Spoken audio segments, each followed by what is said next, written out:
Is like Woods reaction, উডসের মতো হবে completely, কিন্তু উডস হয় অ্যালকাইল হ্যালাইডের জন্য, এটা হবে অ্যারাইল হ্যালাইডের জন্য, মানে ফিনাইল হ্যালাইডের জন্য, বেঞ্জাইল হ্যালাইডের জন্য। দেখো এখানে আমরা নেব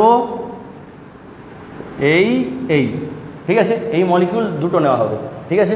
তো দুটো এই মলিকিউল মানে দুটো aryl halide in presence of sodium and dry ether, এখান থেকে বেরিয়ে যাবে NaX totally like Woods reaction. Woods যে ছিল RX, এখানে RX এর জায়গায় শুধুমাত্র ইউজ হচ্ছে তোমার অ্যারাইল গ্রুপ, ঠিক আছে। অ্যারাইল হ্যালাইডের জন্য ফিটিক আর অ্যালকাইল হ্যালাইডের জন্য উডস, ঠিক আছে। তো এখান থেকে NaX বেরিয়ে গেল, তো আমাদের প্রোডাক্ট কী হবে, এইটা আর এইটা দেখো দুজনেই একসাথে জয়েন হয়ে যাবে। তো যদি দুজনে একসাথে জয়েন হয়ে যায় তো তুমি কি পাবে, এই মানে দুটো ফিনাইল একসাথে অ্যাটাচ, এর কি নাম হবে বাইফিনাইল বা ডাইফিনাইল। তো আমরা পেয়ে যাব বাইফিনাইল, আর তুমি এটাকে ডাইফিনাইলও বলতে পারো।